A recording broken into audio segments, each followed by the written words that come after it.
Okay, so today GNMs will see Buerger's disease. So Buerger's disease होता क्या है? Buerger's disease जो है ये एक रेयर डिजीज़ कंडीशन है जो मेनली हमारी आर्टरीज और हमारी जो वेन्स होती हैं, हमारे आर्म्स और लेग्स की जो आर्टरीज और वेन्स होती हैं वो इसमें अफेक्टेड हो जाती हैं. So Buerger's disease is nothing but it's a rare disease condition that affects the arteries and veins in the arms and the legs. Buerger disease, also called thromboangiitis obliterans, your blood vessels become inflamed, swell and can become blocked with the blood clot. तो इस condition में क्या होता है, जब हमारी जो arteries और वेन्स जो हैं वो अगर हमारी काइंड ऑफ डैमेज हो जाती हैं या फिर उनमें कोई प्रॉब्लम आ जाती है, ऑब्स्ट्रक्शन आ जाती है, वो प्रॉपर्ली वर्क नहीं करती, तो उस टाइम पे क्या होता है, जो हमारी ब्लड वेसल्स होती हैं वो क्या है, बहुत ज़्यादा स्वेल हो जाती हैं या इन्फ्लामेशन उनमें आ जाती है. बहुत ज़्यादा स्वेलिंग इन्फ्लामेशन आने की वजह से क्या होता है, वो ब्लॉक्ड हो जाती है और वहाँ पे थ्रोम्बस फॉर्मेशन होने शुरू हो जाता है. और जब थ्रोम्बस फॉर्मेशन हो जाती है, तुम्हें पता है कोई भी ब्लड क्लॉट बन जाता है तो वहाँ पे क्या होता है, ब्लड सप्लाई जो है वो रुक जाएगी और वहाँ से प्रॉपर ब्लड सप्लाई पेशेंट को पर्टिकुलर पार्ट्स में नहीं होगी, जिसकी वजह से और ज़्यादा प्रॉब्लम होने के चांसेस रहते हैं. यहाँ पे साथ में तुम्हें एक इमेज दिख रही होगी, इसकी फिंगर्स में देख सकते हो तुम कैसे कलरिंग होगी है, बिकॉज किस वजह से हुई है, इसकी जो वेन्स हैं वो क्या है, डैमेज हो चुकी हैं, या यू कैन से बहुत ज़्यादा ब्लड वेसल जो है इन्फ्लेम हो गई है, जिसकी वजह से वहाँ पे वो ब्लॉकेज हो गई है और वहाँ पे ब्लड जो है वो प्रॉपरली सप्लाई नहीं हो पा रहा है. देन नेक्स्ट कम्स टू कि कॉजेज हमारे क्या क्या हो सकते हैं हमारे बर्जर्स डिजीज के. सो द एग्जैक्ट कोज जो है हमारे बर्जर डिजीज का वो क्या है, अननोन है. इटियोलॉजिक जो बर्जर तो ma'am disease cause. Hello. Ma'am ma'am एक बार दोबारा रिपीट करना है वाला तो अच्छा, okay. Okay, so Buerger's disease is nothing but it's a rare disease. जो क्या होता है, मेनली जो हमारी आर्टरीज और हमारी जो वेन्स होती हैं हमारे आर्म्स और लेग्स में वो क्या है, डिसीज्ड हो जाती हैं. डिसीज्ड हो जाती हैं मीन्स वो प्रॉपरली अपना वर्क नहीं करती. जब किसी पेशेंट को ये डिजीज हो जाता है तो उस टाइम पे क्या होता है, उनकी जो ब्लड वेसल्स होती हैं, मेनली उनके जो आर्म्स और लेग्स की जो हमारी ब्लड वेसल्स होती हैं वो बहुत ज़्यादा इन्फ्लेम्ड हो जाती हैं, स्वेलिंग हो जाती है उनमें, जिसकी वजह से क्या होता है, वो प्रॉपरली वर्क नहीं कर पाती या ब्लड सप्लाई वहाँ पे प्रॉपर नहीं होता, जिसकी वजह से क्या होता है, वहाँ पे थ्रोम्बस या एम्बोलेंस फॉर्मेशन होने शुरू हो जाती है. मतलब वहाँ पे क्लोट हो जाता है, जिसकी वजह से ब्लड सप्लाई पूरी नहीं होती. तुम इमेज में भी देख सकते हो कि इसके फिंगर्स का कलर कैसा हो गया है, क्योंकि इसको प्रॉपर सप्लाई नहीं मिली है, ब्लड सप्लाई प्रॉपर नहीं है, ब्लड वेसल्स इसकी इन्फ्लेम्ड हो गई होंगी, स्वेल हो गई होंगी, जिसकी वजह से प्रॉपर ब्लड सप्लाई नहीं होगा, तो उसकी वजह से इसकी कंडीशन ऐसी हो गई है. तो मेनली ये जो बर्जर्स डिजीज होता है ये मेनली हमारी आर्म्स और हमारी लेग्स को ही डैमेज करता है. Then next comes to causes की मेन कॉजेज हमारे इसके क्या होते हैं. सो बर्जर डिजीज का जो मेन कोज है वो अननोन है, हमें नहीं पता कि इसका एग्जैक्ट कोज क्या हो सकता है. बट टोबैको जो यूज़ करते हैं, जो बहुत ज़्यादा टोबैको यूज़ करते हैं, बहुत ज़्यादा प्रोलॉन्गर टाइम से टोबैको स्मोकिंग ये चीज़ें यूज़ करते हैं, उनमें बहुत ज़्यादा चांसेस होते हैं कि उन पेशेंट को बर्जर डिजीज जो है वो हो जाए. Then next comes to risk factor. Risk factors में वही है टोबैको यूज. जो लोग बहुत ज़्यादा सिगरेट पीते हैं उनमें ज़्यादा रिस्क होता है बर्जर डिजीज़ होने का, क्योंकि जो लोग जैसे वो सिगार्स एंड टोबैकोस और ये सब खाते हैं, तुम्हें पता है उसमें बहुत ज़्यादा निकोटीन होता है, तो जिसकी वजह से क्या होता है, हमारी जो अंदर की पार्ट्स होते हैं उनमें डैमेज होने के चांसेस रहते हैं अगर बहुत ज़्यादा प्रोलॉन्गर टाइम से कोई ले रहा है. ऐसा नहीं है किसी ने आज या कल लेना शुरू किया या एक महीने से ले रहा है तो उसमें ये चांसेस हो जाएंगे, नहीं. अगर कोई प्रोलॉन्गर टाइम से ये चीज़ें यूज़ कर रहा है तब चांसेस होते हैं कि उस पेशेंट को बर्जर डिजीज हो जाए. देन आता है क्रॉनिक गम डिजीज. अगर किसी पेशेंट को लॉन्ग टर्म इन्फेक्शन हुआ है, उसके गम्स में कोई भी जैसे इन्फेक्शन, बैक्टीरिया किसी भी वजह से उसके गम्स में इन्फेक्शन हो गया है, तो उसकी वजह से भी बर्जर डिजीज होने के चांसेस रहते हैं. बट गम इन्फेक्शन का हमारे बर्जर डिसीज से क्या लेना देना है या क्या कनेक्शन है, इसका जो रीजन है वो अभी तक कंफर्म नहीं हुआ है या क्लियर नहीं हुआ है, यू कैन से, कि जिसकी वजह से हमें ये पता लग जाए कि वो कैसे कनेक्टेड है, कि जब गम इन्फेक्शन होगा तो कैसे हमारी जो वो होंगी बर्जर डिजीज या ब्लड वेसल्स जो होंगी कैसे इन्फ्लेम्ड या फिर कैसे स्वेल होंगी। पर इसके साथ अगर जब ऐसा होगा पेशेंट को तो उसके साथ उसकी ब्लड वेसल्स अफेक्टेड हो जाती हैं। Then next comes to sex. Mainly ये जो होता है बर्जर्स डिजीज ये मेन में ज्यादा होता है एज कम्पेयर टू वुमेन। क्यों? क्योंकि उनके लाइफस्टाइल हैबिट्स की वजह से, अगर जो लोग बहुत ज्यादा स्मोकिंग करते हैं उसमें ये ज्यादा चांसेस होते हैं कि मेनली मेल को ये हो बर्जर्स डिजीज जो है वो हो सकता है। Then next comes to age. जो लोग 45 ईयर्स अबव होते हैं मोस्टली उनमें ये चांसेस होते हैं कि उनको बर्जर डिजीज हो जाए। ये मेनली चिल्ड्रंस को अफेक्ट नहीं करता है, पर 45 ईयर्स अबव जो लोग होते हैं उनको ये जल्दी अफेक्ट करता है। देन नेक्स्ट कम्स टू कि ये थे हमारे causes and risk factor. Next comes to symptoms के अगर किसी पेशेंट को बर्जर डिजीज हो गया है तो उसके सिम्टम्स क्या क्या होंगे। तो फर्स्ट आता है हमारा टिंगलिंग और नमनेस इन द हैंड्स और फीट्स। ऑब्वियस है, अगर जब हमारी ब्लड सप्लाई प्रॉपर नहीं होगी तो वहाँ पे क्या चांसेस होंगे कि वहाँ पे पेशेंट को नमनेस हो सकती है या टिंगलिंग सेंसेशन, ऐसे झुनझुनाहट जो होती है ना उसको बोलते हैं। तो टिंगलिंग सेंसेशन या फिर नमनेस जो है उसके हैंड्स में या फिर उसके फीट में हो सकती है। देन उसको और क्या प्रॉब्लम हो सकती है, क्या सिम्टम्स होंगे, पेलनेस, रेडनेस और ब्लू टिंटेड हैंड और फीट। जैसे हमने इमेजेस में देखा तो या तो उसके हैंड्स की टिप्स जो है, फिंगर टिप्स जो है, या तो क्या होगा वो या तो पेल कलर हो जाएगा या बहुत ज्यादा रेडिश कलर हो सकता है, या फिर क्या होगा उसके जो कलर है वो ब्लूइश कलरेशन भी हो जाता है। तुमने देखा होगा कि साइनोसिस नहीं है, तुम्हें पता है अगर ब्लड सप्लाई प्रॉपर नहीं हो रहा है तो देयर में भी चांसेस कि पेशेंट को साइनोसिस भी हो सकता है, कि ऑक्सीजन प्रॉपर नहीं मिले जिसकी वजह से पेशेंट को जो कलर है वो ब्लूइश भी हो सकता है। ब्लड सप्लाई प्रॉपर नहीं होगी तो पेल और रेडिश तो हो ही जाता है, बट अगर जो नहीं होगा, साइनोसिस होगा, तब भी चांसेस होते हैं कि पेशेंट को हो जाए। Then next comes to patient that may come and go in, sorry, pain that may come and go in your legs and feet or in your arms and hands. This pain may occur when you use your hands or feet and eases when you stop that activity or when you are at rest. ये claudication जो होती है पहले भी हमने पढ़ा था। ये पेन तुम्हें पेन होगा वो तो तुम्हें पता ही है कि पेन होना ही होना है, बट वो पेन तब होगा जब तुम अपने आर्म्स या फीट्स को तुम लोग यूज कर रहे हो किसी पर्टिकुलर काम के लिए, या फिर पेन तब भी हो सकता है जब तुम अपने आर्म और हैंड्स को काम यूज कर रहे हो, कोई फिजिकल एक्टिविटी के थ्रू उसको यूज कर रहे हो, पर एकदम से जब तुम उसको स्टॉप कर दोगे उस एक्टिविटी को करना तब भी ये पेन हो सकती है। या फिर तुमने काम कर लिया है उसके बाद तुम रेस्ट पोजीशन में गए हो तब भी तुम्हें ये प्रॉब्लम जो है वो हो सकती है।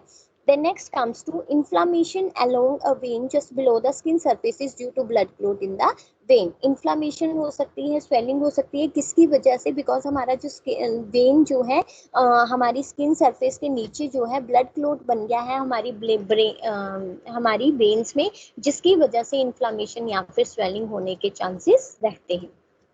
Then next comes to fingers and toes that turn pale when exposed to cold, Raynaud's phenomenon. Raynaud disease हमने कल पढ़ा था कि वो कहाँ पे होता है, जहाँ पे कोल्ड वेदर होता है, बहुत ज़्यादा कोल्ड वेदर होता है, तो फिंगर और टोज जो होते हैं वो हमारे पेल कलर के हो सकते हैं जब पेशेंट जो है या पर्सन जो है बहुत ज़्यादा कोल्ड एनवायरनमेंट में होता है या उस चीज़ के एक्सपोजर में आता है, कोल्ड एनवायरनमेंट के एक्सपोजर में आता है। Painful open sores on your fingers and toe, या फिर समटाइम क्या हो सकता है, पेनफुल ओपन सोर्स भी हो सकते हैं पेशेंट को उनकी फिंगर्स में या फिर उनकी टोज में। तो ये सारे जो सिम्टम्स हैं अगर पेशेंट को बर्जर्स डिजीज हो तो उनको हो सकते हैं। Then next comes to complications, क्या क्या हो सकती हैं अगर किसी पेशेंट को बर्जर्स डिजीज हो गया है तो उसको क्या क्या कॉम्प्लिकेशन हो सकती है। इसमें हमारा आता है If buzzard disease worsens, blood flow to your arm and legs decreases. This is due to blockage that make it hard for blood to reach the tips of your fingers and toes. Tissues that don't receive blood don't get the oxygen and nutrient they need to survive. ये मैंने पहले ही बता दिया जब हम colouring के बारे में पढ़ रहे थे. अगर हमारा जो बर्जर्स डिजीज है, अगर वो बहुत ज्यादा वर्सन हो जाए, बर्स्ट हो जाए, मतलब अगर उसको प्रॉपर्ली क्योर नहीं किया जाए जब वो अपनी माइल्ड स्टेट में हो, तो उससे क्या होगा, जो हमारा ब्लड फ्लो है हमारी आर्म्स और लेग्स में वो बिल्कुल ही डिक्रीज हो जाएगा. किसकी वजह से? वहां पे पहले से ही कोई क्लॉट होगा, थ्रोम्बस एम्बोलिस बन जाएगा उसकी वजह से, जिसकी वजह से क्या होगा, हमारा जो ब्लड है वो प्रॉपरली हमारी फिंगर्स और टोज में नहीं पहुंच पाएगा. और वहां पे क्या होगा, जब हमारा ब्लड नहीं पहुंचेगा तो प्रॉपर ऑक्सीजन भी नहीं जाएगी और प्रॉपर न्यूट्रिएंट्स भी नहीं मिलेंगे, जिसकी वजह से जो हमारे सेल्स टिश्यूज हैं वो सर्वाइव नहीं कर पाएंगे और वहां पे नेक्रोसिस हो जाएगा. This can cause the skin and tissue on the end of your finger and toes to die. वही होगा कि वहां पे ऑक्सीजन नहीं मिलेगी, न्यूट्रिएंट नहीं मिलेगी, ब्लड सप्लाई नहीं होगी, तो वहां पे क्या होगा, हमारी जो फिंगर टिप्स हैं या फिर टोज हैं वो क्या होंगी, हमारी डाई हो जाएंगी, जिसको हम बोलते हैं गैंग्रीन. तुमने सुना होगा gangrene is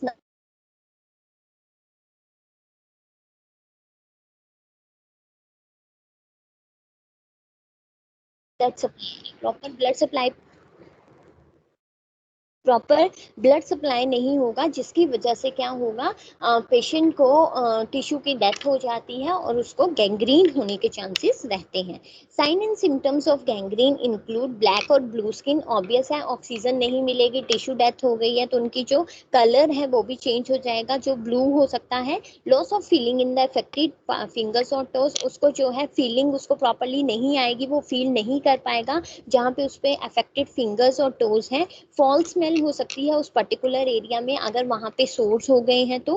gangrene is a serious condition. Gangrene एक बहुत ज्यादा सीरियस कंडीशन है जो हमें एम्प्यूटेशन भी, उसमें हमें मेनली एम्प्यूटेशन ही करना पड़ता है पेशेंट का, चाहे वो कोई भी फिंगर हो, चाहे वो फिंगर में हो सॉरी, या फिर वो टोज में हो. तो अगर किसी पेशेंट को गैंग्रीन हुआ है तो it may require amputation. The next comes to prevention. वही है, अगर जो लोग बहुत ज़्यादा टोबैको यूज़ कर रहे हैं बहुत ज़्यादा प्रोलॉन्गर टाइम से, तो हमें उन पेशेंट को बोलना है कि वो टोबैको यूज़ जो है, चाहे वो किसी भी फॉर्म में कर रहे हैं, चाहे वो सिगरेट पी रहे हैं, सिगार जो भी होता है उस फॉर्म में भी ले रहे हैं, तो we have to tell the patient to avoid the cigarette smoking और use of tobacco. Quitting smoking can be hard. If you like most people who smoke, you have probably tried to quit in the past. It's never too late to try again. Talk to your doctor about strategies to help you quit. तुम्हें भी पता है, अगर कोई बहुत ज़्यादा लंबे time से, जैसे हमारे ग्रैंड पेरेंट्स की एक एग्जांपल दे रही हूँ, ग्रैंड पेरेंट्स हैं, अगर वो बहुत ज़्यादा प्रोलॉन्गर टाइम से कर रहे हैं और उनको अगर ऐसी कोई प्रॉब्लम आ रही है तो क्विट करना इज़ वेरी डिफिकल्ट उन चीज़ों को प्रोलॉन्गर टाइम से. तो उनको वो हैबिचुअल हो जाते हैं उन चीज़ों को, तो उनको क्या है, क्विट करना बहुत ज़्यादा मुश्किल होता है और हम उनको प्रॉपरली क्विट भी नहीं कर पाते. या अगर हम एकदम से उन चीज़ों को क्विट कर दें तो उन चीज़ों का जो निकोटीन एंड ऑल होता है उनका लेवल बहुत कम हो जाता है, जिससे और ज़्यादा प्रॉब्लम्स होने शुरू हो जाती हैं. तो इस कंडीशन में हम क्या कर सकते हैं, डॉक्टर से बात कर सकते हैं और कुछ ऐसी स्ट्रेटेजीज हम उनसे पूछ सकते हैं जिससे हमें हेल्प हो जाए कि हम पेशेंट को स्मोकिंग जो है उसको क्विट कर सकें. देन बर्जर्स डिजीज के कैसे, कौन से ऐसे टेस्ट हैं जिससे हमें पता चलता है कि पेशेंट को बर्जर्स डिजीज हो गया है. इसमें क्या करेंगे, ब्लड टेस्ट करेंगे पहले पेशेंट का. सबसे पहले इसमें ब्लड टेस्ट करेंगे जिसमें हम ये देखेंगे कि to look for certain substances can rule out other condition that may cause similar sign and symptom. Blood test हम ये चेक करने के लिए करेंगे कि पेशेंट को कोई और अदर कंडीशन बर्जर डिजीज के साथ तो नहीं हो गई है, क्योंकि बर्जर डिजीज और कुछ ऐसे कंडीशंस हैं जिनके जो साइन एंड सिम्टम्स होते हैं वो सेम होते हैं. सो वी कैन चेक कि ऐसी कोई अदर कंडीशन पेशेंट को तो नहीं हुई है. For instance, blood test can help rule out autoimmune disease. Mainly हम जो ब्लड टेस्ट करवाएंगे वो किस लिए करवाएंगे, तो चेक करने के लिए कि पेशेंट को कोई भी auto immune disease, skin disease तो नहीं है. तो उसमें हम क्या करेंगे, सबसे पहले ऑटो इम्यून डिसीजेस में उसमें हमें पता चल जाता है, जैसे स्क्लेरोडर्मा हो गया, ल्यूपस हो गया, ब्लड कोटिंग सो स्क्लेरोडर्मा तुम्हें पता है, मैंने ही बताया था शायद, क्या होता है ये कनेक्टिव टिश्यूज का डिसऑर्डर होता है जो हमारे स्किन को भी, कनेक्टिव टिश्यूज को भी और हमारे इंटरनल ऑर्गन्स को भी क्या करता है, अफेक्ट करता है। जब हमारा इम्यून सिस्टम प्रॉपरली वर्क नहीं करता तो ये ये होने के चांसेस होते हैं। सो ब्लड टेस्ट करने के बाद हम करते हैं एलिन टेस्ट। एलिन टेस्ट हम पेशेंट का करते हैं। एलिन टेस्ट क्या है, ये हमारी जो आर्टीरियल ब्लड सप्लाई होती है हैंड्स की, उसको चेक करने के लिए हम करते हैं। सो एलिन टेस्ट हम पेशेंट का करेंगे जिसमें हम ये चेक करेंगे कि जो हमारी आर्टीरियल ब्लड सप्लाई है हमारे हैंड्स में वो प्रॉपरली जा रही है कि नहीं जा रही है। बिकॉज तुम्हें पता है बर्जर डिजीज में क्या होता है, हमारी आर्टरीज प्लस हमारी वेन्स दोनों ही डैमेज हो जाती हैं। तो वी हैव टू चेक कि वो प्रॉपर ब्लड सप्लाई कर पा रही है या फिर नहीं कर पा रही है। इसमें कुछ नहीं करते, एलिन टेस्ट करते कैसे हैं, इसमें हम क्या करते हैं, ब्लड ड्रॉ करते हैं पहले, फिर उसमें आर्टरीज से ब्लड ड्रॉ करेंगे, फिर क्या करेंगे उसमें, तुम्हें पता है जब भी हम आर्टरीज से ब्लड लेते हैं अगर उसको हम ऐसे ही छोड़ दें तो वहां से बहुत ज़्यादा ब्लड लीकिंग होने के चांसेस होते हैं। So first the health professional will draw your blood and then will apply pressure in the arteries in your wrist for several second. उसको थोड़ी देर के लिए प्रेशर करना पड़ेगा और जिसकी वजह से क्या होगा, हमारा जो ब्लड जो है वो वहां से निकलना स्टॉप हो जाएगा। तो mainly the thing is we have to draw the blood from the arteries to check whether the arterial blood supply to the hand is proper or not. Then will go for angiogram. Blood test कर लिया, Elin test कर लिया, then उसके बाद हम जाएंगे angiogram में। Angiogram कुछ नहीं है, इट्स अ डायग्नोस्टिक टेस्ट जो एक्सरे की हेल्प से हम करते हैं, जिसमें हम अपनी ब्लड वेसल्स को एग्जामिन करते हैं। इसमें भी कुछ नहीं है, कैथेटर इंसर्ट करते हैं हमारी ब्लड स्ट्रीम में, जिसमें हम एक कॉन्ट्रास्ट डाई डालते हैं, जिसको हम उसकी वजह से हम क्या देख सकते हैं कि हमारी ब्लड वेसल्स कितनी अफेक्टेड हुई हैं या हमारी कोई वहां पे थ्रोम्बस क्लॉट कुछ भी फॉर्मेशन तो नहीं हुई है। So angiogram is a diagnostic test. with the help of x-ray we can take the picture of our blood vessels। इसमें हम कैथेटर इंसर्ट करके ब्लड स्ट्रीम में we can check whether the blood vessels are doing well or not, और अगर वहाँ पे कोई भी थ्रोम्बस फॉर्मेशन है, कोई भी ब्लॉकेज हुई है तो वो कहाँ पे हुई है, किस वजह से हुई है। देन विल गो फॉर, इसमें हम सीटी स्कैन और एमआरआई भी कर सकते हैं पेशेंट का। Then will go for treatment. इसमें हम क्या करेंगे, smoking cessation. Smoking cessation main role तुमने देखा होगा, जो भी बर्जर डिजीज है उसमें हमारा मेन रोल किसका है, सिर्फ स्मोकिंग का ही मेन रोल है। तो स्मोकिंग सिसेशन में क्या करते हैं हम, तुमने कभी पढ़ा है स्मोकिंग सिसेशन में there are major 5 steps of intervention from smoking cessation. First is ask, advise, assess, assist and arrange. तो ये सारे हमारे जो स्टेप्स होते हैं जब हम स्मोकिंग सिसेशन करते हैं पेशेंट में, तो हम ये चीज़ें जो है यूज़ करते हैं। मतलब इसमें हम पेशेंट को हेल्प करते हैं कि वो अपनी स्मोकिंग को क्विट कर दें। तो इसमें क्या करते हैं, एसेस कर आस्क, पहले हम पेशेंट से पूछते हैं, उनको एडवाइस देते हैं, उनको असेस करते हैं, फिर उनको असिस्ट करते हैं और फिर उनके लिए अरेंजमेंट्स करते हैं। सो ये बताऊं कि क्या एज कैसे करते हैं, आस्क, एडवाइस, ये सब पढ़ना है जीएनएम सेकेंड ईयर से, यस और नो? ओके, आई टेल थोड़ा थोड़ा। सो आस्क में सबसे पहले we have to check the 5 A's. सबसे पहले आस्क, हम सबसे पहले पेशेंट को क्या पूछेंगे कि वो कितना मतलब हम पहले आइडेंटिफाई करेंगे कि पेशेंट कितना ज़्यादा टोबैको यूज़ करता है और क्या कितना उसने कितने टाइम से उसने वो चीज़ ली है। एडवाइस करेंगे उसको कि उसको, हमें पता है उसको बहुत ज़्यादा प्रॉब्लम हुई है बिकॉज ऑफ टोबैको यूज़, तो उसको हमें स्ट्रॉन्ग पर्सनलाइज्ड मैनर में हमें पेशेंट को बताना है कि उसको कितनी अर्ज है कि वो टोबैको को क्विट कर दे।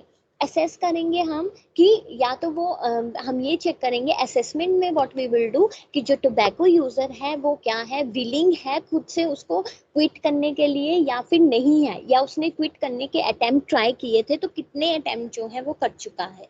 असिस्ट में व्हाट वी विल डू, अगर पेशेंट अपने आप से विलिंग है कि वो क्विट करना चाहता है तो इसमें हम पेशेंट को काउंसलिंग दे सकते हैं या फिर we will go for pharmacotherapy, जिसकी वजह से क्या हो सकता है, हम पेशेंट को क्विट करने में हेल्प कर सकते हैं। अगर नेक्स्ट फिर अरेंज में हम क्या करेंगे, पेशेंट के लिए अगर हमें पता है पेशेंट जो है वो क्विट करने की कोशिश कर रहा है, वो अटेम्प्ट्स कर रहा है, तो we will schedule follow up contact for the person, जिसकी वजह से जरूरी नहीं है उसको पर्टिकुलर सेंटर्स में ही जाना है, वो अपने घर बैठ के भी टेलीफोनिकली भी वो ये चीज कर सकता है। तो जब भी स्मोकिंग सिसेशन की बात आए तो हमें 5 वेज जो है वो हमेशा दिमाग में रखने हैं: ask, advise, assess, assist and arrange. Other treatments में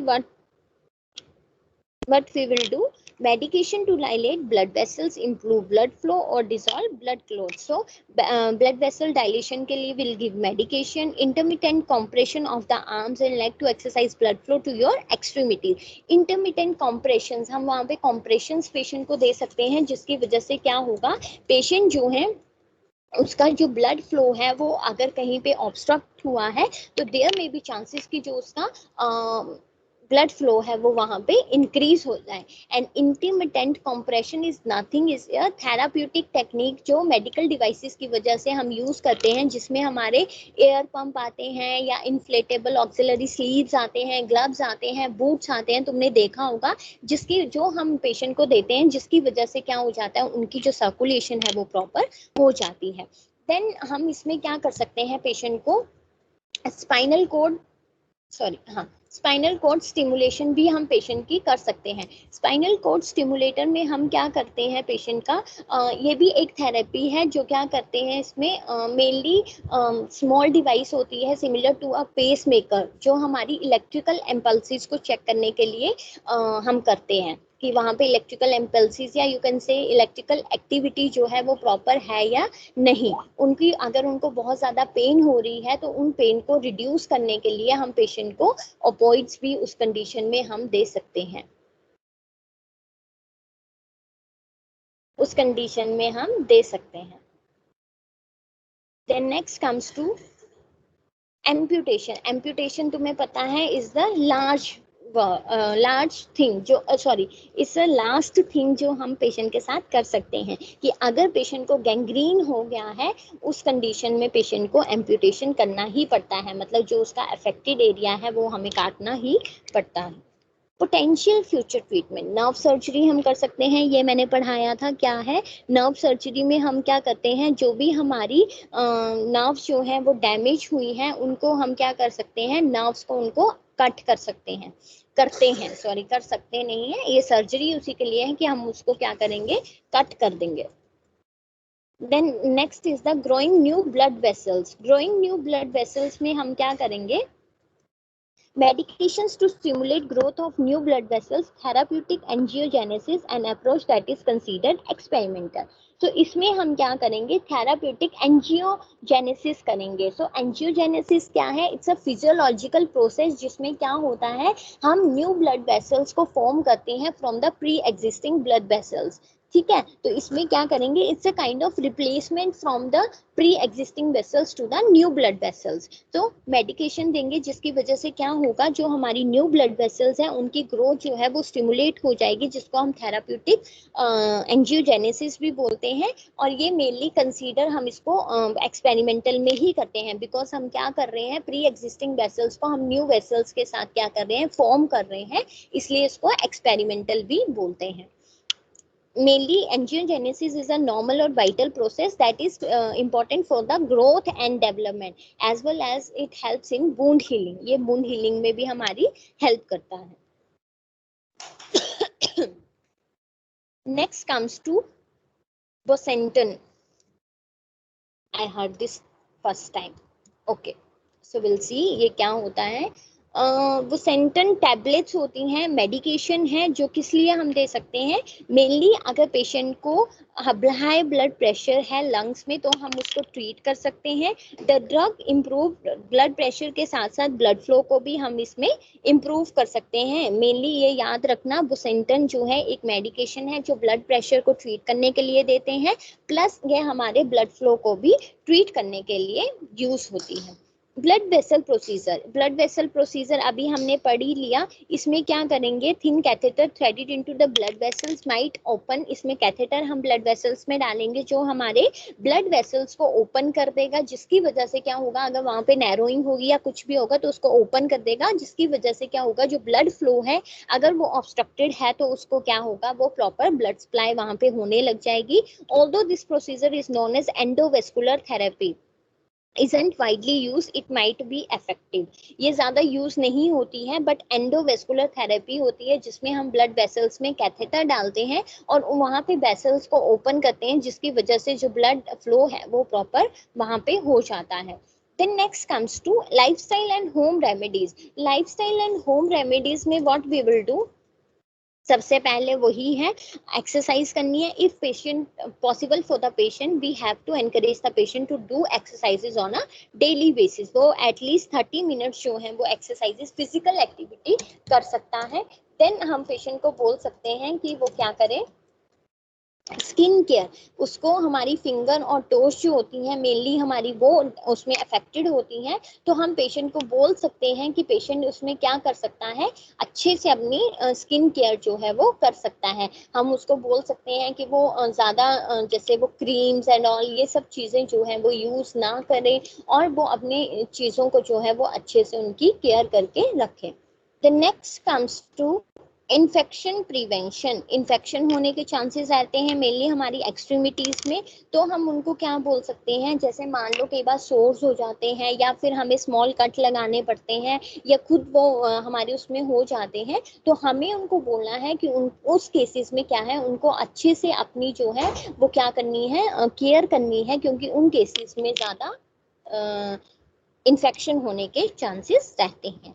गम केयर भी एक कॉज है जिसकी वजह से, जिसका कनेक्शन जो है हमारी ब्लड वेसल्स के साथ है, जिससे बर्जर डिजीज होने के चांसेस रहते हैं। तो उस चीज में हम क्या कर सकते हैं, पेशेंट को हम ये बोल सकते हैं कि वो गम केयर जो है वो अच्छे से, oral hygiene you can say, कि वो अच्छे से मेंटेन करके रखे।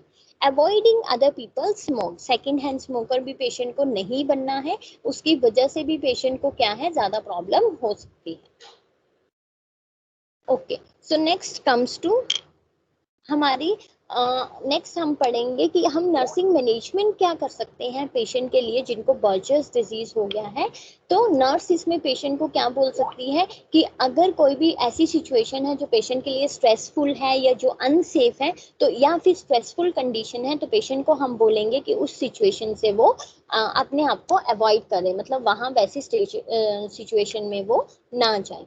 Exposure to cold must be minimize, cold surfaces या कोल्ड वेदर्स जहाँ पे भी हैं तो उनको हम बोल सकते हैं कि वो अच्छे से अपने ग्लव्स और ये सब पहने। और सबसे ज़्यादा तो यही है कि एक्सपोजर टू कोल्ड वेदर हम उसको बोलेंगे कि मिनिमाइज करें और इवन क्या करें, वो उसको अवॉइड करें।